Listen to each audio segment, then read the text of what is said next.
Salve atinado e atinada, esse é o TinoCast, o podcast da indústria criativa de Pelotas e região. O TinoCast é um podcast parceiro do grupo DDD 53 e a gente está gravando aqui no Alma Studios, onde ideias ganham vida. Se você está assistindo e não se inscreveu no canal ainda, então se inscreva no canal, dá um joinha e compartilha com todo mundo da sua rede criativa e não criativa também, para que mais pessoas conheçam a nossa iniciativa. O Tino vai ao ar toda quarta-feira às 20 horas e a gente tem um programa muito especial hoje, muito especial, que é uma dupla incrível que está aqui conosco, né? Aqui na tela está aparecendo o QR Code, que vai para a nossa bio do Instagram, que é o @TinoCast_IC de Indústria Criativa. E lá você vai ver todos os cortes e todos os episódios que já foram gravados aqui no nosso TinoCast. Esse é o nosso... Estamos chegando no episódio número 100 e vem novidades aí. Nosso produtor aqui, ó, tá de olho... Num grande nome. No nosso episódio 100.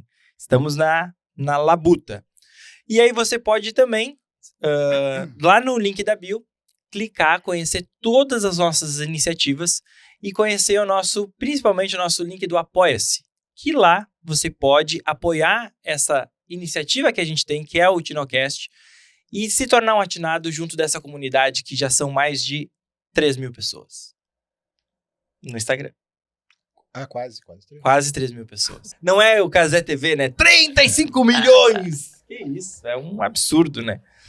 Agradecer aos nossos apoiadores, Differcoff, Laborama Cultura Organizacional e Livraria Vanguarda. Também agradecer aos nossos patrocinadores, Incomum Cuidadores de Marca. Aqui o time tá de peso da Incomum aqui. E também ao Parque Una. Imagine você trabalhar em frente a um lago com gente caminhando, se exercitando e curtindo o dia. Um lugar onde as pessoas se sentem bem, ele é aberto, te convida e te inspira. O Parque Una é uma extensão do escritório.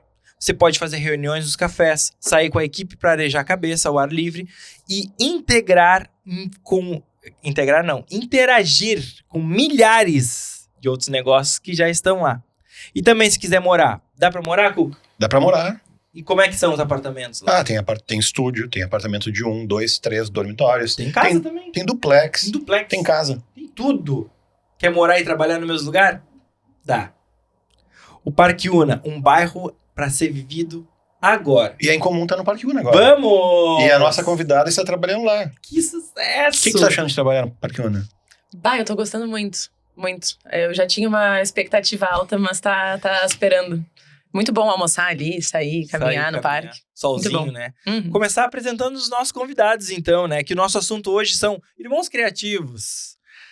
Rafa Corbellini, líder de marketing digital da agência Incomum, formada em design de moda pela Católica, migrou cedo para a comunicação ao encontrar uma área em que não precisava escolher uma coisa só. Comunicadora por natureza, gosta de boas conversas, de aprender sobre diferentes mercados e de criar soluções a partir da troca de repertórios. Neste episódio, participa também como irmã do Corbellini, ampliando... É que o Corbellini porque ele veio primeiro, né? Ampliando a conversa sobre infância, família e criatividade. Seja bem-vindo. Com a frase já. A criatividade nasce quando a gente cresce sendo ouvido, mas ela toma forma quando a gente aprende a ouvir. Que isso! E ela tava insegura. Pensou na frase, hein? Porra, trabalhadinha essa frase, né? Nosso outro convidado, Matheus Corbellini, fundador da Trilha, PropTech, que criou uma nova forma de comprar e vender imóveis prontos. Formado em publicidade e propaganda pela Católica, construiu sua trajetória entre marketing, startups e mercado imobiliário, tendo atuado como gerente de marketing do Grupo Porto 5 e Pestana CR7 Lisboa, como Guest Service Manager.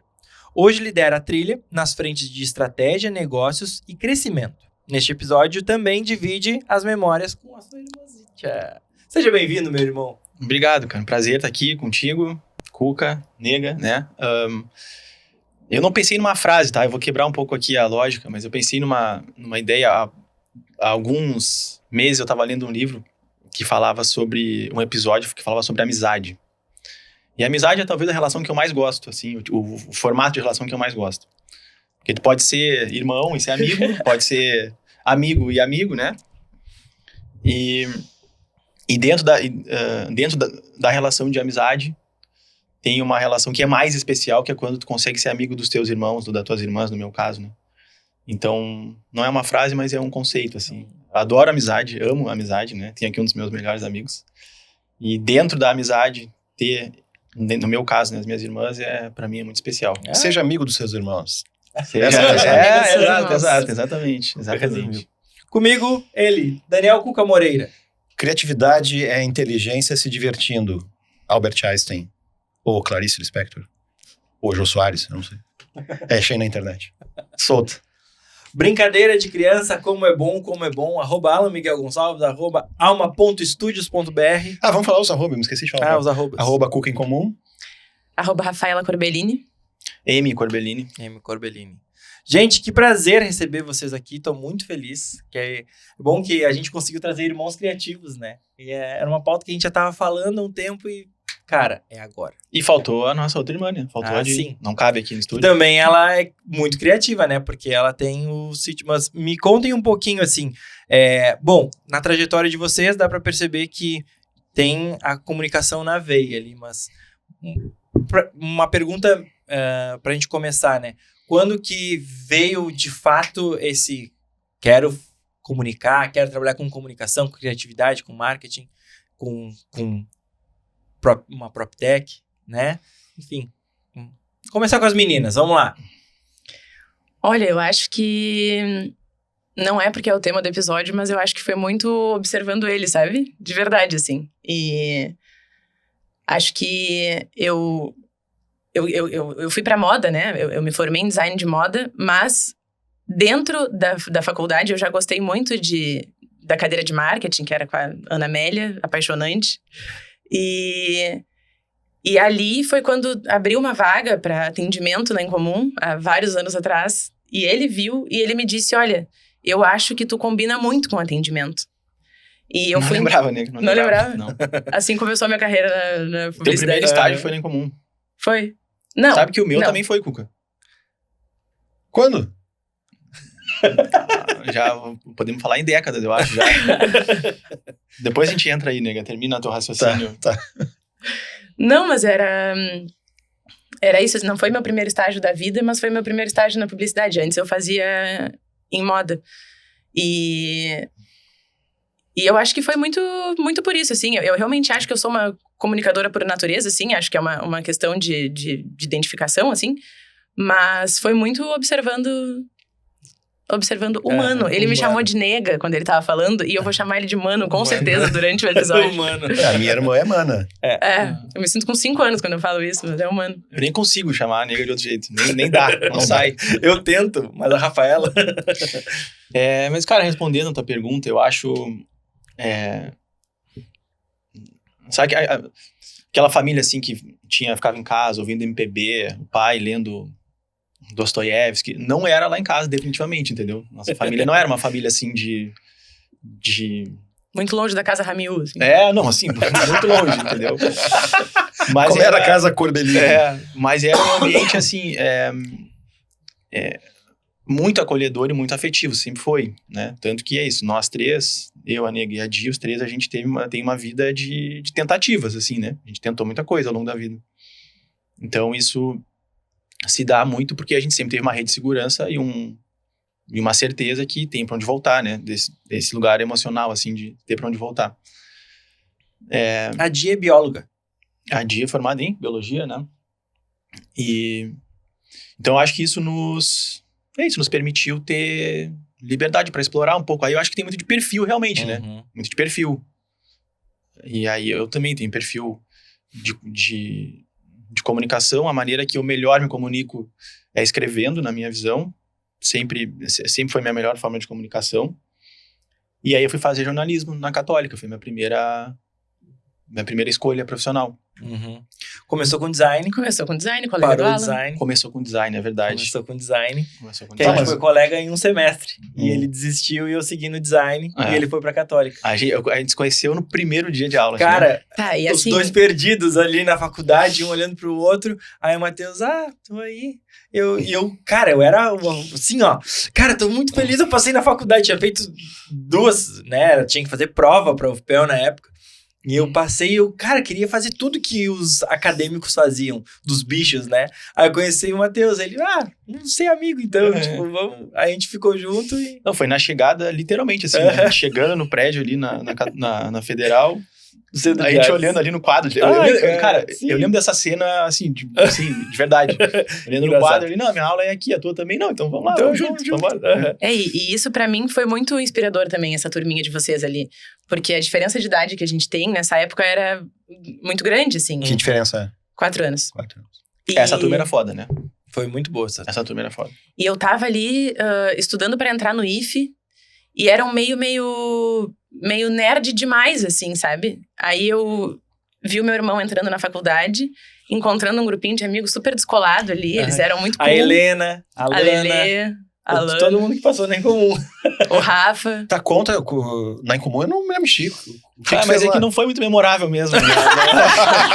Não tem muito. Ué, mas não lembro nem ruim, nem pro mal, nem pro bem. Eu fiz um estágio muito rápido em redação pra cobrir as férias de alguém. Do Mal. Deve ser a minha férias, então. Imagino que era do Maurício. Era do Mal. E aí... É isso, eu tava eu fui um tempo pros Estados Unidos, aí voltei. E aí, quando eu fiquei lá, foi a primeira vez que eu voltei de lá desesperado pra fazer alguma coisa, porque eu vi que o mundo era maior que meu quarto, né? Como diria a música. E aí, eu queria fazer alguma coisa, trabalhar, e aí, como eu gostava de escrever, eu quis ir pra redação na época, né? Que era uma carreira, não sei, eu me identificava de alguma forma. E aí, é isso, aí abriu uma vaga pra cobrir as férias de alguém, eu mandei. Então, assim, eu fiquei, acho que foi um mês. E era esse o acordo mesmo. Ou menos, porque... Ou menos, assim, é isso. Ninguém não foi muito memorável, é isso. De um mês, eu acho que eu fui o primeiro agora. E não tinha GPT e Cloud na época, então eu não consegui fazer nada muito bom, assim, de texto. E aí eu fiz dupla com o Antônio. Sim. Fiz dupla com ele ali, assim, durante, umas 3 semanas, eu acho, um mês. Foi em que lugar que era? Na última sede ali, na Gonçalo Chaves. E é isso, foi muito rápido. Eu acho que eu não tava, então. Cara, tu fundou a Incomum. Como é que tu não tava? Não, eu devo ter saído também. Eu não era tuas férias, então. Mas foi assim, pra mim foi importante, porque eu tinha essa ideia essa visão meio idealizada da propaganda, né? Da publicidade, de uma agência. E eu lembro de chegar na Incomum e ver um lugar muito organizado, extremamente organizado, pra minha referência na época, né? Pra minha cabeça. E aí eu entendi, a agência não é bagunça, não é todo mundo conversando e tal. E isso me marcou muito. Assim, eu lembro de entrar e ver o setor financeiro administrativo ali. E eu lembro de pensar, caralho, tem setor administrativo financeiro. Tá? Alguém tem que organizar a casa. E me chamou a atenção na época essa estrutura da Incomum já, né? Foi muito rápido, mas foi útil demais pra mim. Legal. Na formação de vocês, assim, o que vocês levam hoje, né, para os negócios, né? Vocês percebem que, sim, de fato, tanto a moda quanto até as suas experiências, porque o Matheus acabou de falar, né? A vida de vocês da comunicação, ela é feita de tentativas, né? Mas das experiências lá de Portugal, que vocês dois tiveram, das experiências da faculdade, o que vocês conseguem refletir hoje no cotidiano de vocês, no dia a dia de vocês, na Incomum, na trilha? Como é que vocês veem isso, assim, hoje? Pode ir. Eu penso muito que... Eu acho que na vida, assim, a gente acaba sendo um produto das histórias que a gente viveu, sabe? Então, eu realmente me enxergo como um somatório de todas as coisas que aconteceram, assim. E a nossa experiência em Portugal, assim, pra mim é muito, muito importante, muito estruturante, assim. Muito porque a gente tava junto, a gente decidiu empreender junto. E pelas coisas que foram se desdobrando dali, assim. E agora até tava lembrando que vocês têm relação com isso, né? Vocês foram pra Portugal. A gente foi. Foi fazer umas fotos dos 15 anos da Malu. Não, ele não foi fazer umas fotos, ele estava lá e fez Não, eu tava em Dublin, aí o Cuca, então tu consegue dar uma passadinha em Lisboa, né? Eu consigo, claro, lógico. Tu não ia pra lá? Pra Lisboa, não. Eu ia pra Dublin. Então foi mesmo pra fazer. Não, eu ia sim, pra visitar vocês, é óbvio que sim. Ficou lá em casa. Só que aí eu combinei as agendas. Tá, eu vou explicar, porque as pessoas não estão entendendo nada, né? Tá. Minha filha, há 6 anos atrás, fez 15 anos, e nós contratamos o Alan pra fotografar a festa, e para fazer, como é que se chama antes? Um ensaio. Um ensaio, debutante, prévio, né? É. Ah, tá, que dia que vai ser, quando é que vai ser, não sei o quê. Aí eu falei, só em outubro não dá porque a gente vai viajar. Ah, pois é, em outubro também não dá porque eu tô viajando. Pra onde tu vai? Aí nós vamos pra Portugal e Espanha. Eu vou estar em Portugal. Eu vou estar em Portugal. Que dia que vocês vão estar lá? A gente combinou as datas. E aí fizemos as fotos da Malu em Portugal. Porque eu fui visitar Porque ele lá tava lá. o último andar. Aí ficou do caralho. Baita visita, né? Foi o melhor dia da viagem, assim. Foi passar aquele dia Cara, a gente inteiro passou o dia tirando inteiro fotos. passando. Cara, e foi assim, Praça do Comércio, foi no Bairro Alto. Cara, foi... Acordamos 4 da manhã pra pegar o nascer do sol. No museu, aquele... Como é que é o nome daquele museu bonito? Mate. Isso. Do cara. Tá, mas sim, a gente tem uma relação com Portugal. É. Mas que legal isso, né? O somatório, né? E encontramos a Rafa lá. A gente foi com a Rafa num rooftop. No Parque Bar, eu levei eles. Completamente fora de contexto. Eles com uma criança, eu levei eles num barzão, nada a ver. Mas aí essa ida pra Portugal, assim, até quando o Mano tava falando da ida dele pros Estados Unidos, que ele viu que o mundo era maior que o quarto dele, eu fiquei com esse sentimento quando eu fui pra Portugal, assim, porque eu já estagiava na Incomum, fazendo faculdade de moda. E aí eu ia me formar, eu sabia que eu não ia ser efetivada na Incomum, porque as vagas estavam preenchidas ali. E aí eu lembro que eu tava conversando com o Mano, assim, ele já em Portugal, ele foi antes. Mal, negão. Mal. Mal de cabeça. Ruim. Mas aí ele me disse... Eu lembro muito, assim, tem várias frasezinhas que ele me falou ao longo da vida que eu guardo, assim. E essa eu lembro que foi uma que eu falei, eu vou aproveitar agora e vou começar do zero, assim. Vou ver o que eu vou fazer. Porque eu trabalhava, estudava. E ia acabar os dois, sabe? Não, agora é isso, eu vou começar do zero. Daí ele disse, olha só, se tu vai começar do zero, tu vai realmente começar do zero em Pelotas? Não quer começar do zero aqui? E aí aquilo ali foi o que me fez começar a pensar em ir pra lá, assim. E aí quando eu fui, atacando em tudo que é coisa que a vidinha de imigrante proporciona, assim. Trabalhando em restaurante, motorista de Uber, todas essas coisas. E no fim das contas, essas coisas que a gente trabalhou lá, assim, elas parecem meio aleatórias, mas, eu vejo que eu realmente cresci muito nisso, assim. E muito a partir da comunicação, sabe? Uhum. Você não tem noção quanto ser motorista de Uber é enriquecedor, assim. Eu achava maravilhoso. E lembrei, inclusive, de outra coisa, que é, um dia, eu cheguei em casa super animada, depois de um dia inteiro dirigindo 12 horas de motorista de Uber. Eu cheguei em casa feliz, assim, animadinha. E ele falou, tu não pode estar feliz desse jeito sendo motorista de Uber. Tu precisa querer mais. E aí, poucos dias depois, o Alan foi lá pra casa e a gente falou disso pra ele. E o Alan disse... Ele falou, nega, ainda não te incomoda? Tu tá de boa? Aproveita, daqui a bem pouquinho vai te incomodar. e dito e feito, aconteceu. E tu curtiu o quê? As conversas? O que tu curtia no... Eu curtia muito as conversas, muito. E eu curtia muito também que eu comecei a fazer isso. Eu tava 15 dias lá. E eu não conhecia absolutamente nada, nunca tinha ido. Então, eu conhecia a cidade também. E conhecia... Tem um lado muito bom em ser motorista de Uber. Tem um lado, assim, claro que... É isso, a gente vem, assim como o Alan, né? Uma família muito simples, assim. A gente não foi pra Portugal recebendo dinheiro daqui pra estudar. Não, a gente foi lá, tinha pouquíssimo ou nada de dinheiro guardado. Então, a gente foi lá pra se virar.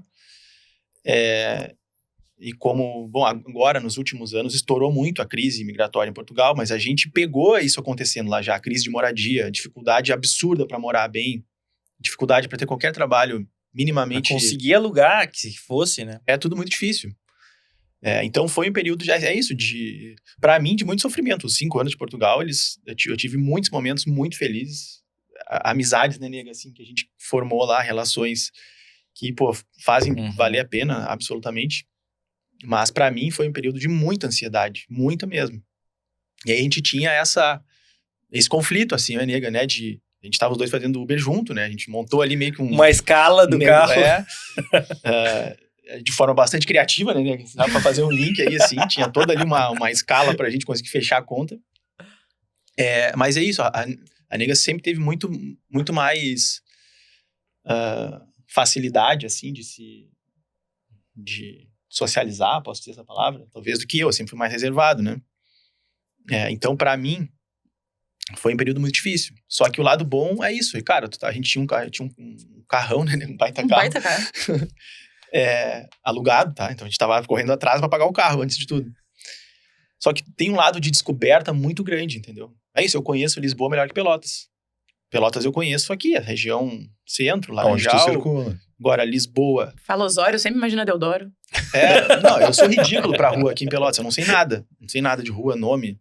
Eu sou piada lá em casa, inclusive, né? Cada dia deboche o tempo todo. Mas é isso, tem um lado de descoberta muito grande, entendeu? Tu tá num outro país, uma cidade maravilhosa, linda. Tu anda em qualquer rua, tu tem sempre alguma coisa bonita pra reparar.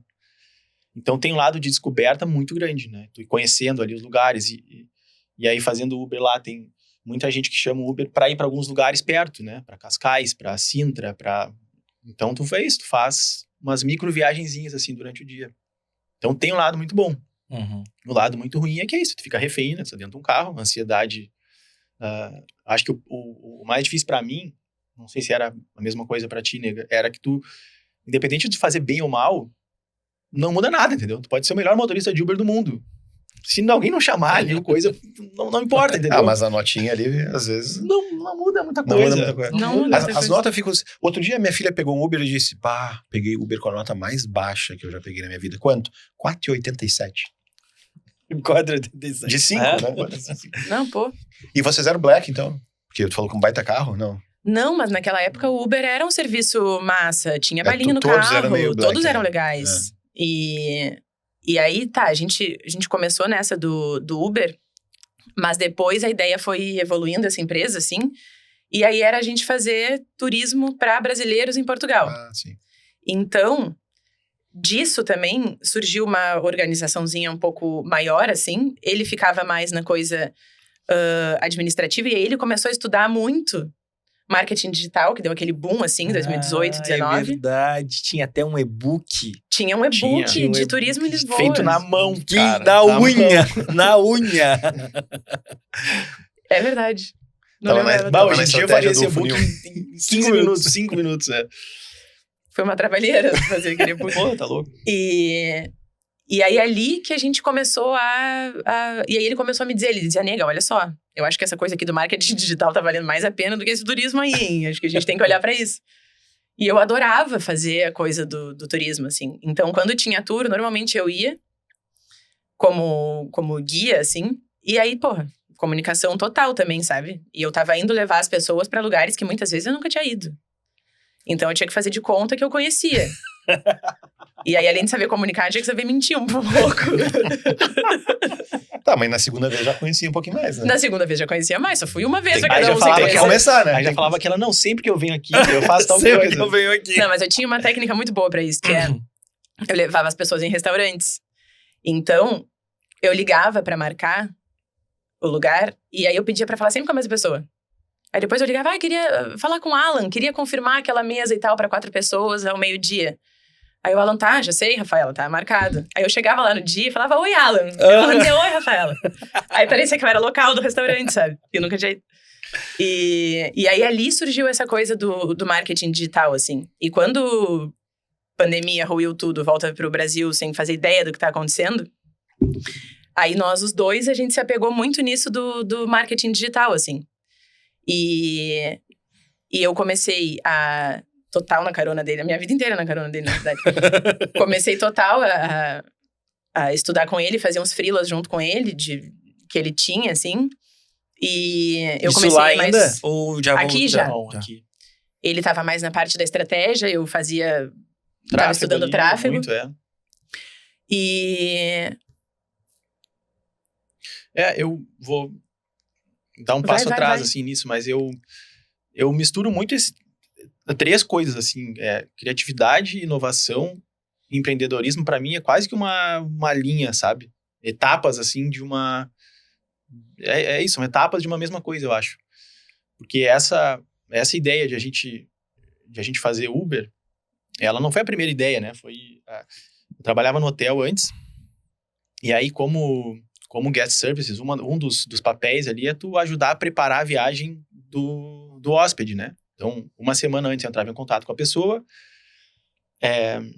entregava ali algumas coisas que ela podia fazer. A estadia média era sempre de 2, 3 dias em Lisboa, então era quase sempre as mesmas coisas. E aí, beleza, meio que montei essa estruturinha ali para entregar para as pessoas que estavam chegando.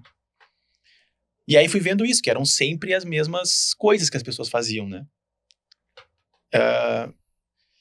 E aí é isso, tive essa ideia de falar, cara, então ou eu vou aí já mais ligado à inovação, né, de tu querer levar isso para um nível mais avançado, ou eu vou pegar esse produtinho que eu criei aqui no hotel e levar para todos os Pestana do mundo, que tem em todo mundo, e ficar viajando o mundo inteiro e implementando isso, que claramente não aconteceu. E aí a visão, a sequência foi, ou eu vou sair fora, a gente pega um carro, né, a Nega já fazia Uber na época, e é isso, eu gero lead, gero o cliente que está vindo do Brasil, a gente atende cliente do Brasil que está vindo para cá. Na época, um monte de turista brasileiro indo para lá. Então, foi mais ou menos essa a ideia. A gente terminou muito mais fazendo Uber para se sustentar do que executando isso. Então, é isso. A gente abriu empresa lá, teve tudo isso, mas é uma sequência, assim, sabe? É uma sequência. E para mim, são 3 conceitos quase que... Eles se misturam muito na minha cabeça. Não sei separar muito bem os 3. Tá, eu queria voltar um pouco, porque são irmãos, né, compartilharam a infância juntos, com 4 anos de diferença, e eu também tenho uma irmã, né, e eu sei exatamente as coisas que eu fazia na infância, as brincadeiras, eu sei que me conduziram para o que eu me tornei, entendeu? Porque eu sempre gostei de coisas criativas, né, fazia com ela uma rádio, gravava no tape deck a rádio. A Rádio Atlântico! Atlântico, a gente fazia uma paródia com a Atlântica.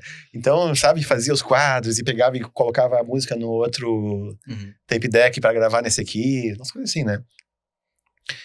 Eu queria saber de vocês isso. As coisas que vocês brincavam tinham a ver com comunicação, assim, ou com criatividade, ou com... Claro que toda criança é criativa, né? Mas...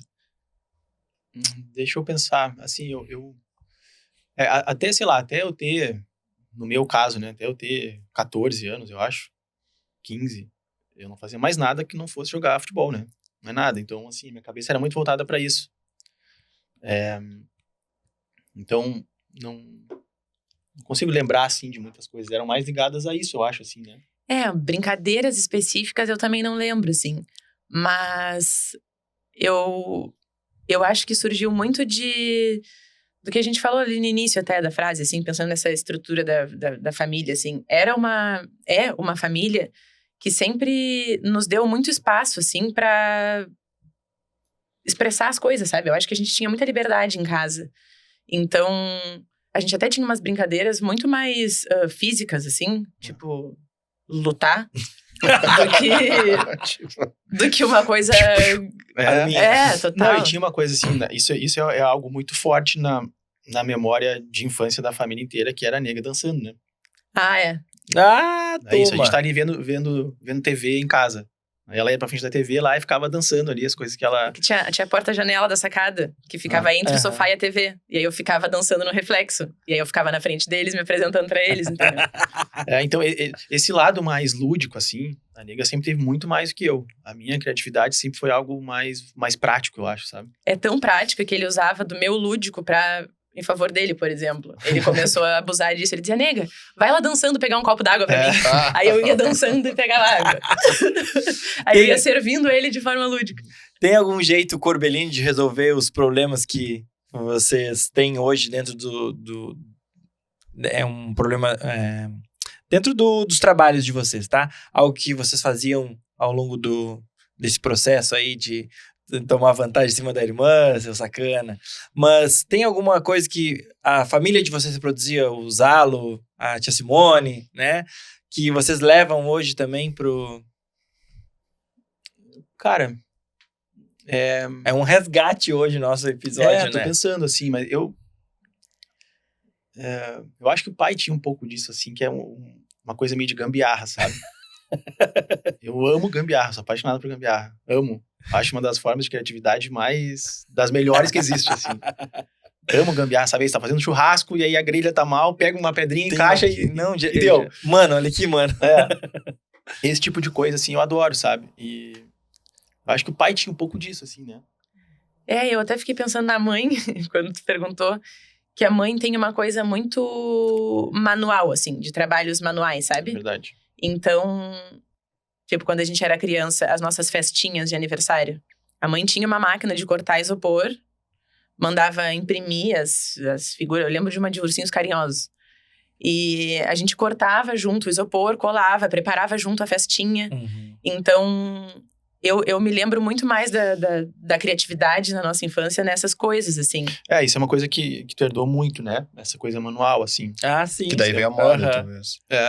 Certamente. Que é isso, eu Total. lembro de ti meio cedo, assim, com aquela maquininha no quarto e tal, né? E fazendo crochê, tricô, com Tu faz criancinha. hoje? O que tu faz hoje? Bordado. Bordados. Isso é uma coisa que vem muito de casa, assim, né? Certamente vem muito de casa, porque a mãe tinha muito isso de fazer as coisas manualmente, né? De festinha de aniversário, fazer docinho um por um e... Hoje eu fico pensando, minha família também era assim. Nossa, eu já vou na padaria direto. Já vem prontinho Bah, na não. caixa. Vai enrolar. Só Aqueles que eu sempre papelzinho fico de pensando, bala. pô, pro Caetano é uma experiência boa, né? De família e tudo mais. Mas é tão mais prático. Ai, mas eu penso muito nisso, porque dessas minhas festinhas de aniversário, assim, eu praticamente não tenho memória das festas. Mas eu tenho memória da gente preparando Da as festas. preparação. Então, Comida também, né? O pai, isso, sempre teve muito essa coisa de cozinhar também em casa, né? Sempre foi muito forte. E eu tenho essa imagem muito forte também, da nega sempre muito colada no pai ali na cozinha, ajudando a fazer coisa, montar lasanha, coisa assim, né? Eu acho que esse tipo de coisa mais manual, assim. e eu acho que a gente fazia coisas muito junto. E tanto eu quanto tu, eu acho que a gente gosta de pensar sozinho, de se organizar sozinho pra trabalhar, mas a gente gosta quando a coisa é coletiva, assim. Ah, sim. Talvez essa seja uma característica que veio da família, assim. Legal. E vocês são criativos ao extremo, assim? Tipo, vem ideia na cabeça toda hora, quero fazer isso, quero fazer aquilo. Eu vi outro dia um post no Instagram, que eu não me lembro que filósofo que é, ele falando como as pessoas que têm esse ímpeto muito forte e são tolhidas por algum motivo, ou porque a vida levou elas para um outro lado, elas não conseguem exercitar, ou porque elas fracassaram na carreira criativa que elas escolheram. Tipo, cara, ele decidiu ser músico e não conquistou um espaço, né? E que ele se torna frustrado. Gera um ressentimento muito grande, né? E que essas pessoas, se elas conseguissem desaguar a criatividade dela, que é borbulhante, elas seriam pessoas melhores e não um crítico de cinema que só joga pedra no que é feito. Então, enfim, eu misturei duas coisas. Eu quero saber se há essa efervescência e necessidade de se expressar criativamente em vocês. Muito. Pra mim, muito, assim. Só que é isso, eu acho que a maneira... O meu melhor amigo de infância, meu grande amigo de infância, assim, que a gente compartilhou nessas memórias de família, ele tava junto, provavelmente, é o Bruninho, que é o Bruno Laverma, que é artista, tatuador. E o Bruninho, é isso, a gente compartilhou uma infância ali muito... compartilhou uma infância. E ele se deixou, talvez, ali muito menos do que eu, né? Ele foi para um lado absolutamente artístico. E eu, talvez, por perfil, já fui para um lado mais prático. Então, a minha maneira, que eu encontrei até hoje, de ter essa interface com o mundo, assim, né? Da minha criatividade virar alguma coisa prática, foi trabalho. Foi empreendendo, assim. Então, não necessariamente eu queria ter uma empresa, mas isso é quase que um caminho natural, sabe? Eu vi aquela oportunidade lá, eu tentei fazer dentro da Porto 5, que era onde eu trabalhava. Eu falei, cara, aqui não vai dar, então eu vou sair e vou fazer sozinho. Então, com a maturidade eu aprendi a não dar tanta importância para todas as ideias, senão tu perde foco completamente, que era um problema que a gente viveu aos 20 e poucos anos, assim, né, muito, né, Alan? A gente teve uma startup juntos também. Era muita ideia o tempo todo, era muita coisa, muita mudança o tempo todo. Então, a idade vai chegando também, já são 30 e poucos anos. E aí essa estabilidade também é uma coisa necessária.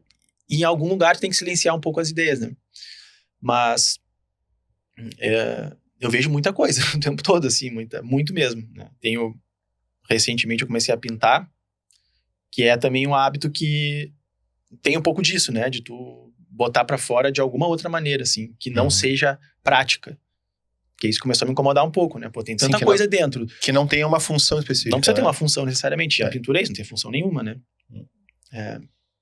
Aí é isso, agora com filha perdi um pouco o embalo, mas tá tudo lá em casa. Pincel, tela, tá Que tudo lá. vou legal, voltar. cara. E Rafinha, pra ti? Eu me vejo bastante criativa, assim, também. E eu acho que é uma criatividade muito diferente da dele, assim. Eu acho que eu sou mais a criativa da gracinha, assim, mais palhacita. E E tem umas sacadas muito boas. Ela sempre traz uma. e às vezes escapa umas, assim, a maioria extremamente cafona, assim. Ele me aponta todas quando ele percebe, quando ele tá presente. E eu acho até que a nossa vida profissional foi um pouco pra isso, assim, porque ele tem essa coisa, a criatividade do negócio, assim, de empreender. E eu, por outro lado, fui pra agência, que a gente conversa e se relaciona com mercados extremamente diferentes um do outro. E que eles já estão consolidados, já teve alguém com essa ideia criativa que montou essa coisa, assim, essa ideia inicial. E a gente vem com a comunicação, assim. Que aí é o ter mais ideias para ir oxigenando aquele negócio com a base que ele já tem, sabe? Uhum. Então, eu me considero criativa também, mas acho que é uma criatividade diferente da dele, assim. É diferente. E no teu texto de apresentação, né, que tu nos passou, tu fala exatamente isso, que sair da moda para experienciar muitos setores diferentes, né? Uhum. Tem a ver um pouco com isso, de não ficar estabelecida num tédio, numa monotonia de coisas. Completamente. Eu acho muito bom ter clientes de mercados diferentes, assim. E isso era uma coisa que direto ele me falava também. Em alguns momentos ele já disse que achava que seria interessante eu mergulhar num mercado só, sabe? Pra me aprofundar, assim. E muitas vezes já pensei muito nisso, assim. Só que eu gosto muito da coisa de trabalhar com várias empresas diferentes. E ouvir os donos das empresas, assim, a motivação deles. Ouvir o Mano falando sobre a trilha é uma das coisas que mais me dá... que mais me anima, assim. Uhum. Tipo, é massa ouvir o que ele criou a partir de uma necessidade que ele enxergou, sabe? Ouvir vocês falando da agência também, do início da agência, de como surgiu. Eu me encanto muito por isso, sabe? E trocar com essas pessoas que criaram esses negócios para então pensar em comunicação é a forma que mais me alimenta, assim. Dentro desse pensar, né, é muito... Até complementando o que o Cuca falou. O Cuca também tem uma cabeça pensante o tempo inteiro, não para. E pobre do chat dele, né, porque ela sofre ali com essa cabeça pensante. Mas é um sofrimento, não é um sofrimento, né, mas o que eu quero dizer até que o Matheus falou ali da inovação, da criatividade, do empreendedorismo. Quando tu vai para esse viés, né, de uma oportunidade, vou tentar transformar num negócio, sempre vai ter a tua cabeça o tempo inteiro trabalhando. Quando tu vai deitar, quando tu acorda, ela sempre vai trabalhar. É a forma que tu vai dar para ela, né? Às vezes é botando numa tela, às vezes é descartando, não vou nem pensar nisso aqui, porque senão isso aqui vai me tomar um tempo. Mas a cabeça não para o tempo inteiro, cara. Não para. Para negócio, assim, no caso da trilha ali, quando eu comecei a empresa, eu trabalhava sozinho. Então, todos os setores da trilha, ou eu criei sozinho, ou eu criei com alguém estagiário ali, começando. Conforme a necessidade que vai aparecendo. Então, por exemplo, financeiro. Eu não sabia nada de financeiro, não é uma coisa que eu tenho muito apego, assim, muito talento também. Mas é isso. Então, eu precisei criar ali uma forma de fazer aquilo ali funcionar, que a trilha teve investidores desde o primeiro dia. Então, eu tinha que, no mínimo, poder responder a eles prestar contas, né? Então, eu tinha que saber explicar para onde estava indo o dinheiro. Então é isso, eu precisei criar uma maneira minha ali de controlar o dinheiro, até que é isso, a gente foi para um software de gestão financeira, entrou uma pessoa e aí a coisa andou. Hoje é o Lucas lá, que toca, e muito bem, inclusive. Então é isso, essa a minha criatividade, e isso aconteceu em todas as áreas, comercial, marketing, tudo, né? Então a minha criatividade, ela sempre foi muito voltada para resolver problemas que surgem de fato na minha vida. Mas não necessariamente é uma coisa que eu gosto. Eu gostaria de usar ela mais para coisas sem tanta finalidade, entendeu? Mas é isso, pelos caminhos da vida, é assim que eu aplico mais a criatividade. A Rafa falou e tu começaste, mas eu queria que tu dissesse o que é a trilha e qual foi o gargalo que vocês conseguiram atender hoje no mercado, estava sentindo falta, enfim, fala um pouquinho da Trilha pra gente. Tá. A Trilha é uma PropTech, ou seja, é uma startup dentro do mercado de propriedade, do mercado imobiliário, que criou um formato novo de negociação imobiliária para comprar e vender imóveis. No nosso negócio, o comprador ele paga a entrada do imóvel parcelada enquanto mora no imóvel e faz a quitação só no final, geralmente no 25º mês. Então, durante 2 anos, ele mora no imóvel e paga a entrada parcelada como se fosse ali um super aluguel durante 2 anos. E é isso, surgiu de um problema muito real. É o financiamento da entrada. É isso? Pode... É o parcelamento Resumir da isso. entrada. É o parcelamento da entrada. Parcelamento. É isso, tu mora durante 2 anos e o valor que tu paga para morar é a entrada sendo composta. Então, é como se fosse uma compra na planta. Uhum. Só que o imóvel está pronto, então tu pode morar. Sim. E aí isso, claro, pro comprador é óbvio que é bom demais, não precisa nem explicar Ponto. muito, né? Mas aí tem o outro lado, que é de onde a Trilha surgiu. O problema real é os imóveis vazios. Quando eu trabalhava na Porto 5, tinham... o estoque era um problema crescente, né? O estoque de imóveis prontos, né? Para quem não conhece muito o mercado imobiliário, basicamente uma construtora, ela faz o lançamento daquele empreendimento, né? Então ela avisa para as pessoas, ó, nesse terreno aqui vai ter um condomínio daqui a 3 ou 4 anos. Normalmente as pessoas compram pagando entrada parcelada e quando recebem a chave fazem a quitação, geralmente via financiamento bancário, né? Financiam. O problema para quem está comprando É que não tá morando. não está morando. E tem que pagar o aluguel em outro lugar. Então tu acumula a parcela de aluguel e a parcela da compra na planta, e aí muita gente não consegue comprar. E para o imóvel que já está pronto, aí tem o grande problema, que tu tem que pagar a entrada à vista.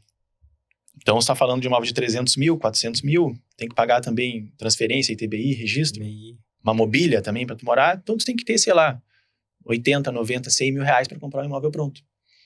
E as incorporadoras hoje, elas estão chegando na entrega sempre com estoque. Não só aqui em Pelotas, né? Aqui acontece muito, né? Qualquer um de nós, quem está acompanhando provavelmente é de Pelotas e sabe, né? Só olhar para os empreendimentos.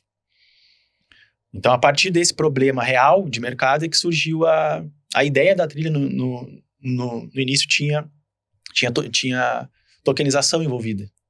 Então, mudou até chegar no parcelamento de entrada. Então, é isso, um problema... E o que a real, Trilha oferece para a construtora, incorporadora, que ela não poderia fazer por conta própria? Cuca, é uma pergunta muito boa, tá? A Trilha, dos imóveis que a gente vendeu até hoje, nenhum é de incorporadora. Todos é de pessoa física. O nosso próximo grande desafio como negócio é validar a relação com o incorporador. Mas, basicamente, uma grande incorporadora, como a gente tem aqui em Pelotas, 2 ou 3, né? Uma grande incorporadora, ela até tem ali um setor administrativo, talvez, que possa fazer isso, né? Comercialmente é simples de fazer, né? Botar alguém para dentro no imóvel assim é simples. O desafio, na verdade, o que a Trilha entrega mais é o final da história, né? O cliente tem que quitar o imóvel. Uhum. Então, a gente já resolveu coisas que a incorporadora teria que resolver. Pagamento de comissão, reajuste de imóvel. A gente tem tecnologia própria que a gente criou 100% autoral para o nosso modelo de negócio. E a incorporadora não perde nada ao fazer isso com a gente. Então, basicamente, tu tem um fornecedor que resolve um problema para ti sem que tu tenha... Entendi. Então, Não, o vínculo, negócio né? da Trilha é financeiro. É ganhar na troca financeira ali. Exato. Tá. Aí a gente tem o comprador do imóvel paga uma taxa administrativa, como tu paga no aluguel, né? Se tu paga R$1.500 de aluguel, sei lá, R$200, R$300 de aluguel é para imobiliária. Então Tá. a Trilha tem uma taxa parecida. E assim, como o imóvel está pronto, eu imagino que esse comprador, quando ele acabar de pagar a entrada parcelada, ele pode financiar também de novo com... E vocês já garantem desde o início que a aprovação dele está garantida num banco? Sim, a gente faz a avaliação dele no início, já tem meio que uma pré-aprovação do crédito dele, só que essa aprovação dura 6 meses, né? Se durante 2 anos acontecer alguma coisa, ele Tá. se endividar, alguma coisa assim, é o Sim. risco do negócio. Mas quem corre o risco na Trilha é o comprador, não é o vendedor. Nosso contrato, ele é muito pró-vendedor nesse sentido, porque o comprador já está tendo uma vantagem espetacular, né? Que é morar e pagar a entrada parcelada. Então, se ele não quitar eventualmente, ele paga uma multa e desocupa o imóvel. Aqui eu vou longe, tá? Se deixar eu falar da trilha. Sim. Então vai... Então me poda. Me poda. Me poda. Sim, na verdade, é como se ele estivesse pagando um aluguel todo tempo. Exato. Acabou. Como uma boa Porque ideia... depois o parcelamento com o banco vai ser a mesma coisa. Exato. Como dizem que uma boa ideia ela é muito óbvia, né? Também tem isso. A trilha, depois que... Ela é tão óbvia, a trilha. É uma coisa tão óbvia. Que às vezes é isso, eu vou numa imobiliária, apresento, eu vou em algum lugar e tal. As pessoas ficam fazendo perguntas mais complexas. Eu digo, não, é só isso. É só isso. Tu te muda, paga a entrada. Mas isso qualquer um faz. Sim, mas ninguém fez. Mas ninguém fez até hoje, entendeu? Ninguém fez. É que nem o João Pelotas. Mas é um chat.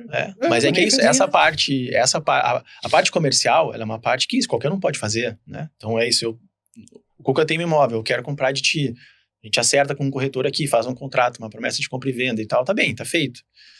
Agora, fazer isso estruturalmente pro mercado imobiliário é outra história, né? É outra história. Precisa de outro setor dentro da empresa. Exato, no mínimo, né? E aí é isso. Aí é mais prático terceirizar com vocês. Exatamente.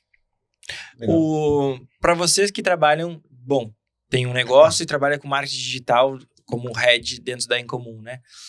O que vocês percebem, assim, que quando a gente aborda a criatividade, as pessoas não falaram para vocês que ser criativo é não ter gestão, ou ser criativo... O que não falaram para vocês que criatividade exige do profissional para a execução das tarefas? Ser criativo, né? Ou até mesmo ter uma relação entre vocês. Enfim. Eu queria aproveitar quando a Rafa falar sobre isso, contar um pouquinho como é que é o teu trabalho lá também, na Incomum, assim como o Matheus falou da trilha. Perfeito. Fala o que tu faz lá. O que tu faz lá, sendo head de marketing? De mídias sociais. E sem esse glamour da criatividade, né? Porque tu fica, ele é criativo. Mas não sabe os perrengues que tu vai pra chegar a uns resultados, né? Enfim. Quando tu ficou falando, até o que eu pensei era que, é muita planilha, né? É muita planilha, é muito número. E eu gosto muito disso, assim, não é uma coisa que me... Te afasta, te repele, assim. Mas eu acho que eu não tinha tanta ideia, principalmente no marketing digital, assim. É muito número, né? É muito relatório, é muito gráfico, é muita coisinha chata até, bem chata, de ferramenta. Não tem nada mais irritante do que tu... Ter que configurar uma ferramenta. Ter que configurar uma ferramenta e tu ficar travado por algum bug da ferramenta ou por algum... isso é muito irritante. Isso, a meta é craque, né? A meta é craque nisso. Meu Deus. O tempo todo, assim, ó, E dá muita vergonha de falar pra cliente quando tem alguma coisa assim, e foi a meta. Não, e as coisas às vezes mudam. Muda, toda hora. Saber. Aí toda trocou hora. um negócio assim. Toda hora. Eu fiz tráfego pra trilha por um tempo e teve uma vez que uma das gurias me chamou, eles começaram a botar automaticamente música nos anúncios. Aí a Helena, que trabalha com ele na trilha, me chamou e falou, Rafa, tem um galo cantando no apartamento, era isso mesmo?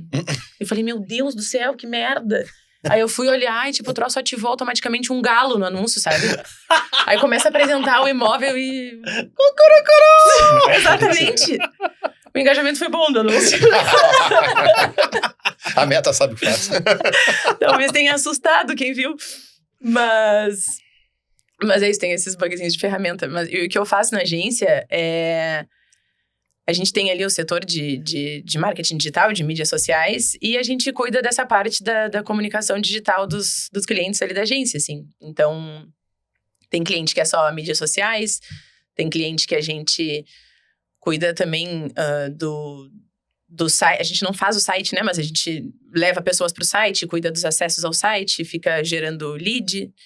E é essa coisa bem... ferramental, assim. É dados, né? Aí tem um lado, dados. eu acho, pouco prático de quem trabalha em agência, que é o contato com o cliente, né? Às vezes isso é muito mais difícil do que pode parecer, né? É uma das partes que eu, quando trabalhava em agência, que eu mais tinha dificuldade. Porque é isso, às vezes tu chega meio empolgado, ou meio... E aí aquela reunião não tem um clima interessante ali, vira uma coisa meio... Tu fica tentando defender um conceito, uma ideia, e do outro lado a pessoa quer uma coisa mais prática. Assim, pra mim sempre foi muito difícil essa parte. Mas eu gosto dessa parte, assim, e eu entrei na agência. Gosta, né? Eu gosto. E eu entrei na agência Por isso que eu falei lá atrás que tu ia gostar de atendimento, viu? Vai nessa vaga. Vai nessa. E eu entrei na agência como atendimento há muitos anos atrás, depois saí, depois voltei. E o atendimento é essa coisa, né? O intermédio entre o cliente e a criação. No digital, eu tava mais nessa parte ferramental ali das mídias sociais. Quando eu virei líder do digital, eu fui mais para um atendimento digital, que daí é onde eu acho que tá mais encaixado, assim. Porque faço essa coisa de falar com o cliente, e aí tem o momento da reunião criativa, de levar o que o cliente quer, ou às vezes que ele nem quer, mas que ele precisa, porque a gente viu em dados. E aí leva para uma reunião criativa, ó, a gente precisa resolver isso aqui, vamos fazer um brain. Aí a criação tem a ideia deles lá, e eu coloco isso na parte ferramental ali de novo, assim. Então, eu gosto muito. Implementa, né? Tipo, às vezes tu identifica uma situação e tipo, ó, aí tu consegue executar também dentro desse... Eu acho que antigamente isso era mais, essa figura era mais segmentada, né? O atendimento não tinha, por exemplo, essa... É que no digital a gente faz isso porque precisa de uma proximidade maior, assim, uma agilidade talvez uma velocidade, maior. uma agilidade. Porque senão tu vai pautar alguém para fazer entendi. o comando e até... Então a gente aproxima mais nesses casos. Entendi. Opa. Alô? Oi, Caiu o celular aqui. Oi, Fabiano, tudo bem? O Matheus tá aqui. E a nega, isso. Não, a Rafa. Não, tá. Tá, vou dizer pra... A Rafa tá amando, tá? Amor, o pôr do sol ali, ela fica sentada trabalhando. Tirando foto. Tirando foto no pôr do sol. O Matheus gosta. Tá, beijo, querido, até mais. Gente, a gente tem aqui... Ó, o Fabiano mandou um beijo pra vocês, tá? A gente tem aqui no nosso podcast um quadro que se chama Una Pergunta. O Parque Una, né, a Idealiza, faz uma pergunta para os nossos convidados. E a gente tem uma pergunta aqui que é para vocês. O que se perde quando as crianças deixam de brincar na rua? E quanto da criatividade adulta nasce justamente dessas invenções sem roteiro, sem adulto conduzindo, sem computador e sem objetivo nenhum? Essa é a nossa pergunta para os nossos convidados do Una Pergunta. Porque vocês são da geração de brincar na rua, né? Vamos lá. Cara, é isso. Eu vou linkar com a minha infância, tá? E com o que eu vejo hoje. Que vou ter que botar futebol no meio, não tem como. Mas é isso. Quando eu... na minha infância, anos 90, inclusive no condomínio que a gente morava, tinha uma quadrinha de cimento e tal. E joguei no Paulista, no Brilhante. E existia uma certa organização, óbvio, né? Ali dos times e tal. Mas hoje eu acompanho, assim, um pouco mais de longe e vejo como é a cultura desses clubes hoje nessas categorias de base. E o resultado é o que a gente vê no futebol adulto, né, profissional. Todo mundo muito robotizado. Não tem as duas figuras, eu acho, que simbolizavam no futebol melhor a criatividade, no Brasil principalmente, a camisa 10 e a camisa 9, né? Os dois, cara, não existe mais, não existe. Não tem espaço mais, assim, né? E eu acho que isso, o que aconteceu no futebol, acontece nas outras áreas de maneira geral, né? Tudo é muito funcional. Eu mesmo, né? Talvez o meu lado criativo pudesse ter dado vazão para outras coisas que não fossem tão funcionais como elas são. Então, eu enxergo dessa forma, né? A gente perdeu um pouco, e eu me incluo nisso, a capacidade de fazer as coisas sem uma função específica, né? Que é uma tristeza, né? Se for pensar com calma. Porque as coisas têm que funcionar Exato. Para se sustentar, né? Então, forma e função tem que estar juntas, né? Então, os artistas ou os criativos que dão certo são aqueles que conseguem achar para sua criatividade uma função, né? Por isso que eu acho que na minha visão, assim, esses três conceitos de criatividade, inovação e empreendedorismo, eles são quase a mesma coisa.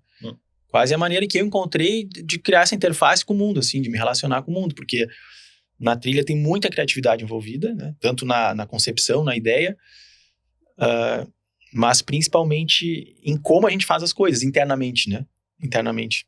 Então... eu acho que da ideia até a experiência que o usuário tem em relação à própria plataforma financeira que vocês fizeram, a própria gestão que vocês fazem em relação à experiência do usuário, né, com a plataforma, e internamente, né, como vocês lidam com a gestão da equipe ali para que tudo fique funcional, né? A nossa cultura, assim, ela é totalmente baseada em autoanálise e autogestão, completamente, assim. Completamente. A gente já teve pessoas na trilha que trabalharam uma semana, um mês, porque não tem capacidade de se autorregular, sabe? Então, não tem definitivamente microgestão, que é para que isso não aconteça, sabe? E isso eu falo pra galera direto, assim, cara, não tem nada pra fazer hoje, não tem problema, não precisa tentar me enganar, entendeu? Tentar fingir ali que tá batendo no teclado, não precisa, cara, é isso, eu sei que tô fazendo, eu sei que tá fazendo, se acabou essa semana, tranquilo, vai pra casa, faz um curso, que é pra não criar essa cultura de que tudo tem que ter uma função o tempo todo, tem que ser produtivo o tempo todo, e a gente sabe bem, quando trabalha em empresa, boa parte do teu dia é enganando que tu tá trabalhando, porque tu não tá, entendeu? Não tá, ou tu tá entre uma tarefa e outra, ou tu tá querendo dar uma descansada, ou tu não tá num dia que tu tá a fim de trabalhar muito. Então, eu tento não fingir que isso não existe, sabe? Eu tento, na trilha, eu tento normalizar justamente para isso, para que ninguém se sinta pressionado de ter que estar o tempo todo fazendo tudo no máximo, porque não vai estar nunca, né? Na agência, a gente mede criação com time sheet, né? Porque a gente tem que saber se a dedicação que a gente despende para um cliente está sendo remunerada para pagar as contas e ser lucrativa, né? Proporcional. E assim, ó, se a gente tiver uma pessoa que atingiu 60% do tempo dela de trabalho contínuo, isso é um resultado absurdo. É. Isso é um resultado Levante absurdo. as mãos E a pro pessoa céu. tá estressada. Claro, e a pessoa, cara, não parei um segundo, não sei o quê. Porque é humanamente impossível. E a gente nem quer que chegue no 100%, porque é impossível. Sim, porque aí tu trabalha sempre com o 100%, que é o 60% do rendimento, que aí tu torna as pessoas estressadas, Não, é porque tu frustradas. não trabalha só quando tu dá o play. Sim. Entende? Tu tá trocando de trabalho, tu tá pensando, tu tá não sei o quê, e aquilo aí é tempo que vai, Tu te levanta, tu pega um café, tu vai no banheiro, tu conversa, tu vira pro lado, enfim. E Rafa, o que tu acha que se perde quando a criança deixa de brincar na rua, assim, pra esse lado? Pô, a gente perde que não tem mais um Ronaldinho Gaúcho, né? Eu achei essa resposta dele genial. Achei muito boa. Mas eu fiquei pensando muito nisso, dessa criação mesmo, assim, de criar a brincadeira. Do mesmo jeito que a gente criava as festas de aniversário, sabe? Acho que agora as brincadeiras estão sempre prontas, assim. É um brinquedo que tem uma coisa específica pra fazer. Tudo o tem aniversário a função. que tu vai, ele já é num lugar que é um parque de diversão, que já tem aquela comida, já tem tudo. Tem hora pra chegar, tem hora pra sair. Tem a hora do parabéns, tá tudo completamente tabeladinho, assim. Eu acho que isso vai nos engessando muito mesmo, assim. Robotizando, né? Robotizando total. Eu lembro de sair feliz da vida do apartamento pra ir na pracinha montar a pista de thumb cross. Thumb cross. E... Ficava horas montando, na hora de brincar nem queria mais. Não, né? dava Só duas montar petelecadas e... Pra fazer as pontes, Uhum. pô. E eu acho que se perde nisso, assim, nesse poder de criação mesmo. O meu avô era militar, né? E então ele tinha um monte de cartucho de bala, assim, usado, assim, sei lá, de teste de tiro, não sei. E aí ele me deu uma caixa desse tamanho, assim, cheia de cartucho. E eu usava os cartuchos pra fazer umas pistas de corrida, assim, e brincar de carrinho. Cara, e era muito mais legal que Autorama. Porque o Autorama nunca dava certo, né? A gente da pista, Não, saía. É isso, esse meu Hot amigo Wheels. Bruninho, a gente ficava horas fazendo a pista, sabe? É. Horas na praça. Era mais legal fazer Era a mais legal pista. fazer a pista do que brincar. Ontem a gente fez um estacionamento lá com o Caetano. A gente pegou 2 caixas e o estacionamento tinha que ter muitos andares. E aí, uma era uma cadeira e outra era uma caixa que guarda os brinquedos. E aí, os Hot Wheels ficavam num lado. E, enfim, o Caetano tá numa escola Waldorf, né? Que a gente preferiu não colocar ele numa escola do brinquedão pronto, mas que fosse construído e que tivesse um senso de comunidade também. Então, isso é uma coisa muito legal, que dentro da vida atribulada que a gente tem, que ela exige a funcionalidade, ser funcional o tempo inteiro. Tipo, pensar com outro viés tá sendo muito bom e um desafio também pra gente, né? Pra nós buscar é ser isso, pais melhores. Pra trilha, a gente vai ter o desafio de manter isso em crescimento, né? Isso é mais difícil. Quando eu tenho uma equipe que tu conversa com todo mundo diretamente, isso tende a ser mais fácil, né? Agora, com a equipe crescendo e tal, como você já tem uma setores, em cada setor tem pessoas, e aí tu tem que passar isso para um gerente, o gerente passar adiante, aí é bem mais difícil, né? O meu pai nunca brincava muito comigo, assim, porque é tumultuada a vida e tal, não sei o quê. Mas eu lembro das poucas vezes que ele brincou, eu tinha um Forte Apache, né? Então tinha a volta do Forte, tinha as ocas, né? Que era americano, na verdade, não era bem oca, mas eram umas cabaninhas assim, né? E eu lembro dele brincando, assim, e ele pegou as ocas e pôs uma em cima da outra, assim, e fez uma torre de oca. E colocou um soldadinho lá dentro da oca. E eu fiquei, como assim? Ele subverteu o negócio, né? E tu vê, eu nunca tinha me dado conta disso, mas isso é algum incentivo a tu fazer a coisa de uma forma diferente, né? Uma gambiarra? Uma gambiarra. gambiarra. Né? Não, e vocês falaram isso agora e eu me lembrei de uma coisa que eu acho muito bonitinha, assim, que é... Quando a mãe engravidou de mim, ela teve que ficar 6 meses de repouso.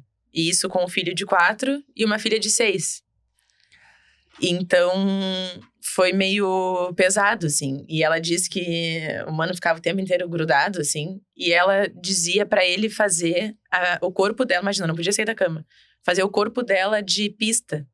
E aí, ele dobrava um joelho. Ela disse que teve uma vez que ele pegou uma toalha azul e botou do lado pra ser, tipo, a água. E a pista passava por cima da água. E ele ia andando de carrinho no corpo dela, porque ela tava deitada, sabe? Então, eu acho que a mãe sempre teve essa sensibilidade também. Muito. E o pai também, muito. Muito. De fazer a gente criar a brincadeira, assim, sabe? Se a gente parar pra pensar, tipo, bom, eu e o meu irmão, a gente é 15 anos de diferença. Então, o Arthur já tá com 20 anos, né? Tem é de uma geração computador, tela. Daqui a 15 anos vai ser o Caetano. Cara, eu não sei como vai ser pro Caetano, porque ele já, o tempo inteiro, já é bombardeado por tela. É o filme do Toy Story agora, né? O 5. Que surge o iPad na vida do Woody, né? Então, o iPad tem tudo. E ele larga todos os brinquedos. E os brinquedos são esquecidos, são abandonados. E aí, é foda porque tu pode estar em muitos lugares ao mesmo tempo com o iPad, com o tablet. Que a criança, se a gente for ver, né? Pensando no lado de pai, é uma rede de apoio muito boa, porque a criança fica quieta. Então, às vezes, só quer fica só um pouquinho, só pra eu jantar aqui, né? Isso é muito bom, cara. Quem disser que não, a criança tem que brincar, sim, ela tem que brincar, mas, pô, tu é uma pessoa, tu é pai, tu é mãe, chega uma hora que tu tá estressado, tu diz assim, só vê tua televisão, pode ver, fica à vontade. A gente não dá tablet, nem celular, mas o Caetano vê televisão, né? Mas o que será dessa geração que já tem, né, o pular o anúncio? Antes, tu esperava a grade da televisão pra ver o Tom e Jerry, o Pokémon, o Pikachu, sei lá. Agora não, tu não escolhe. Tu não espera. O Caetano não consegue esperar o anúncio. Ele diz, começa a gritar, pai, pula! Aí eu pulo na frente dele, né? Ele, não, pai, você não entendeu, é pra pular o anúncio. Ele já pede pra pular o anúncio, ele não tem mais paciência. E aí ele já quer ver os vídeos no momento exato que começa tal coisa.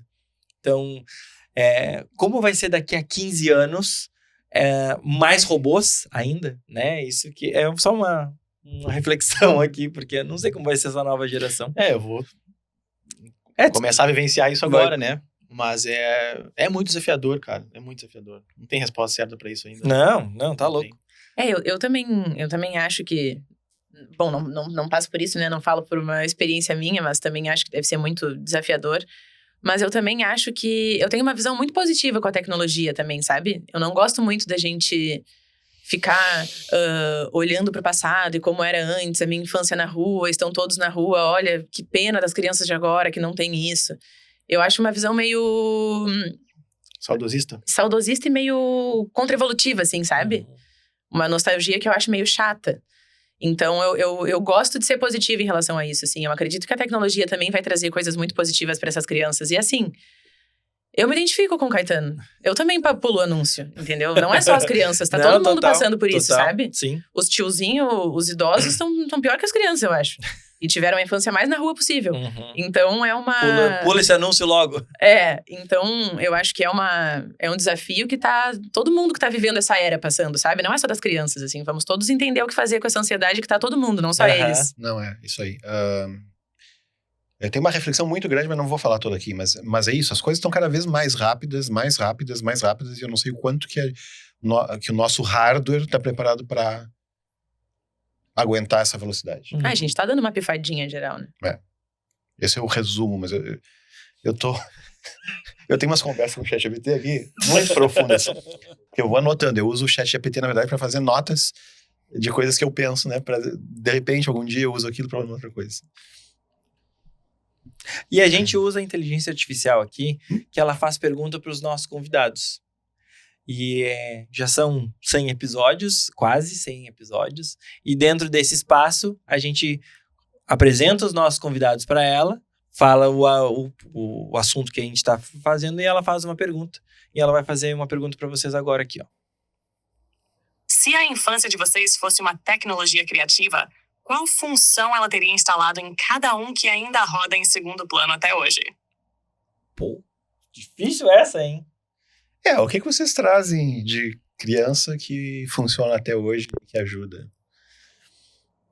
É isso. Eu acho que curiosidade, 100%, assim, a primeira palavra que me veio. Acho que eu sempre fui muito curiosa e... Porque dizem que todas as pessoas são criativas. E as pessoas... E a gente é educado para deixar de ser, né? Nascem criativas, as crianças nascem criativas. E vão sendo tolhidas. Né? tem aquele clássico que você perdeu quando cresceu, né? Mas eu acho que é isso, pra mim é curiosidade. Eu... É uma coisa parecida também, mas eu acho que é inquietude, assim, também, né? A criança é muito inquieta. Nessa fase de descoberta e tal.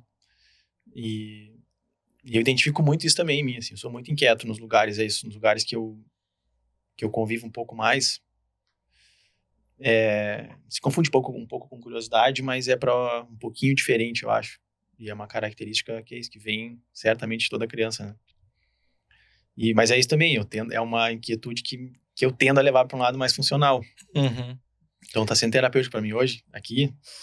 Tá ficando claro que eu tenho que fazer coisas não funcionais. Não funcionais. Tá, eu vou fazer um bate-bola com vocês, coisa que a gente nunca fez aqui, porque a gente nunca teve irmãos. Então eu quero... Temos um novo quadro. Teve o bate-bola do maninho, do mano. O bate-bola do mano. Vamos lá. Um livro que mudou a vida de vocês, da forma de pensar em algum momento, assim, mas que vocês indicam, um livro. Vou falar um livro recente. Café com Sêneca. Café com Sêneca. Recente, muito, muito bem recente. Eu tô com café com Sêneca na minha mesa de... Tá ali te esperando. Eu larguei, mandei ela pra casa dela e toma, tu precisa. Ele mandou pro Stefano, e o Stefano já mandou pro lado, eu mandei. Eu sou muito ruim de leitura, não veio. Tudo bem. Um filme que representa a infância de vocês? Cara, Pulp Fiction é mais adolescência do que infância, mas é o filme que mais marcou minha vida. Assim, um filme, nega. Tá muito difícil pra mim isso. Pô, vou rodar no bate-bola. Quem era o mais bagunceiro? Acho que era um nível igual, né? Olha a cara dela. Eu acho que sim, Entre os três, assim. É que eu achei que ele ia dizer muito eu, então eu já tava... Mas eu acho que era igual. Quem pedia desculpa primeiro de vocês dois? A gente não brigava muito. A gente não pede desculpa. A gente não pede desculpa, né? Acho que nenhum dos dois tinha problema em pedir desculpa, eu acho. Não sei. Eu acho que nenhum dos dois tinha problema em pedir desculpa, mas eu acho que a gente não brigava muito também. A esse ponto. Ponto. Quem demora mais pra responder mensagem? Ela, eu acho. Quem é o mais racional? Quem é o mais coração? Racional, coração. É bom esse quadro. Eu tô amando, porque é novo. E aí... Tá, uma palavra que define o Matheus. Pra mim, referência. Palavra que define a nega. Qual foi a palavra que eu escrevi aquela vez? O texto? Fiel, né? Fiel. Esse foi o bate-bola do Tino com os manos criativos! Uhul! Acho que conhecer um pouco da história de vocês eu já conheço, né? Mas poder falar um pouco das funções de vocês, da família, né? Porque muitas vezes a gente acha que a criatividade vem do berço, que é estimulado o tempo inteiro pela família, né? Que lê, que pinta, que isso... Não, esse espaço a gente vai sendo construído, né? Não. A família Corbellini, se vocês puderem dizer hoje pra gente, assim, como vocês veem esse espaço da família Corbellini na construção de vocês, assim? O que teve, o que não teve, Cara, pra mim tá muito ligado à rede de segurança de afeto, entendeu? Completamente, assim, completamente. Isso na pandemia, quando a gente voltou de Portugal, a gente voltou muito fodido, completamente, né? De tudo, de dinheiro, nem roupa nós tínhamos, né? Cada um com uma mala. E é aquele momento ali que tu, dificilmente, quando tu pensa na vida, tu pensa, às vezes, no pior cenário, né? Tu fala, cara, se meu estúdio der errado, eu vou ficar endividado, não sei o quê. Só que esse pior cenário nunca acontece, na prática. Com a gente aconteceu, entendeu? Com a gente aconteceu, é isso. A gente tava em Portugal, os dois lá, vivendo a vida, de uma semana pra outra. Acabou Portugal, a gente tava fazendo Uber, a primeira coisa que fechou foi o turismo. E o Uber tem esse problema, essa característica que tu recebe semanalmente. Então, o ciclo de ansiedade, ele é semanal, não é mensal. Toda semana bate. Toda semana é um desespero, ver se vai fechar ali ou não vai. Bater a meta. E é isso, a gente não tinha dinheiro guardado, a gente fazia Uber, não tinha dinheiro guardado, né? E aí é isso, deu tudo errado, literalmente. A gente pegou as coisas, pegou uma mala e saiu fora. E foi um momento que eu travei muito, né, Nega? Te lembra? Eu travei, assim, porque... É isso, eu travei. E aí a Nega assumiu a frente. Ela falou, não, vou pegar aqui, fez função de passagem e... E vocês vieram antes de dar lockdown, de estourar a pandemia, ou já estourou lá, vocês lá? Foi assim, é isso. Primeiro na China lá, vocês vão lembrar. Depois, os primeiros lugares, assim, que foi muito impactante foi Itália. Uma primeira imagem de um caminhão de exército indo enterrar gente, sei lá onde. E a Espanha e Portugal, entendeu? E aí, só que isso tudo foi muito rápido. Foi questão, assim, de, sei lá, de 3, 4 semanas. Isso foi muito rápido. Então, a gente estava vivendo a vida normal. Em 2 ou 3 semanas, a gente estava de volta aqui no Brasil, entendeu? Então, deu tudo errado. E foi aqui uma foi coisa... tipo 15 de março, né? 15 de março, 16 de março. E a gente chegou 20 de março aqui. Eu sou péssimo pra data. Mas é isso, a gente pegou um dos últimos voos que veio de Portugal pra cá. E cancelaram vários, né? Cancelaram vários. Mas não foi vocês que deu errado, né? Foi o mundo que deu errado. Foi o mundo errado, mas foi. é esse cenário de as coisas dão errado num nível Sim. que dificilmente dá. E era uma coisa meio... As pessoas tinham um papo de, daqui a pouco a gente vai retomar, daqui a pouco tudo vai voltar. E a gente não tinha o que retomar. A gente tava estruturando uma vida que acabou, sabe? Então, era uma coisa... a gente entra nesse assunto e até hoje, assim, eu começo a falar e me dá uma palpitação, assim. Um troço foi horrível. Sim. E... Por que eu entrei nisso? Pra responder a tua pergunta. Porque quando o pior cenário da nossa vida aconteceu, a gente voltou pra cá, né? Eu ainda fiquei um tempo em Belém, depois voltei pra cá. Mas eu voltei pra cá, e aí é isso. O pai, a mãe e a Di nos acolheram, assim, entendeu? E aí a gente viu, cara, a gente não pesou pra nenhum deles, não foi um problema pra eles nos receber, é isso. A mãe teve que sair, ela morava num apartamento de 1 quarto ali no centro, ela teve que sair pra eu poder ficar ali, pra ficar em quarentena. A Nega ficou lá no sítio com a Di. O pai vinha assim, me trazia um saquinho de guisado de vez em quando, me jogava pelo portão. E é isso. E aí o pior cenário pra nós, na nossa vida, aconteceu. E a gente não se sentiu super acolhido, sabe? E ali é isso. Vários medos que a gente tem na vida, pra mim ali, vários, eles desapareceram, eles sumiram, entendeu? Então, hoje em dia, as dificuldades de empreender, as dificuldades de... Quando a gente voltou, a gente falava de vez em quando, né? Via as pessoas ansiosas, sofrendo, a gente falava, porra, se isso aí sofreu o que a gente passou, não é nada, entendeu? Porque foi isso, foi tão difícil. E quando isso aconteceu, tava ali, pai, a mãe, a irmã, entendeu? Esse núcleo familiar tava ali. Isso é isso, né? Fez a gente se sentir muito seguro, a gente recomeçou a vida daquele momento. Então, respondendo a tua pergunta, isso é afeto. A nossa família é muito afeto, assim, lugar de segurança. A gente se esquece disso, às vezes, porque a gente tem que se provar, né? Mas não é só a família, às vezes os amigos, né? Eu tenho um amigo agora que foi demitido há 2 meses. E assim, foi de uma hora pra outra, foi uma coisa sem explicação, louca. E ele sabe que tem os amigos pra contar, né? Então a gente tá dando esse suporte pra ele. Ele já foi empregado em um concorrente de quem ele trabalhava, né? Mas é uma porrada. Mas a espera até isso acontecer é muito foda. É muito foda. E aí é isso, quando tu... Por isso que eu falei lá no início também da relação de amizade, que pra mim é a melhor de todas, né? A gente é isso, é uma família, mas tem uma amizade também envolvida, né? Tu pode ser família e ser amigo também, e não ser amigo, né? E ser família. Então, quando essas coisas acontecem e tu encontra né, no núcleo familiar, para voltar para tua pergunta, é muito bom. É muito bom. Aí ontem ele mandou uma mensagem assim, os caras estão me enchendo o saco aqui já, não sei o que. Eu falei, pede demissão. Volta pro desespero. Tava ruim, então tá. Então tu pode ser promovido ao mercado de trabalho, né? Gente, quero agradecer vocês. Mas eu quero responder essa pergunta também. Porque a resposta dele 100% me contempla, assim. Mas ela ficou um pouco nessa estrutura que a família tem pra gente ser quem a gente é hoje. Mas pra mim, é ainda mais forte. Não, mentira, por que tem que botar peso? Mas pra mim, o que é maravilhoso é, hoje em dia, eu ver o quanto isso é base pra futuro, assim. E aí, assim, a relação que eu tenho com o Stefano, com o meu irmão, com a Khadija, com a nossa irmã, com o Peu, esse sexteto, assim, os 3 irmãos e os 3 companheiros, pra mim... E o Cauê e o Ravi também, né? E aí as crianças, né? O Cauê, a Ravi e agora a Lorena.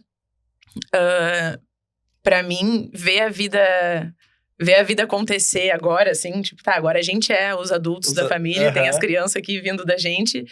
E a gente segue sendo esse núcleo que eu tenho certeza absoluta que é estruturante pra eles também, sabe? Então, isso pra mim é... De referência e de apoio que vocês tiveram na família de vocês. Vocês estão reproduzindo também, né? Exato. Se perdeu muito, né? É isso, de geração para geração, muitas vezes se perde, né? Essa referência.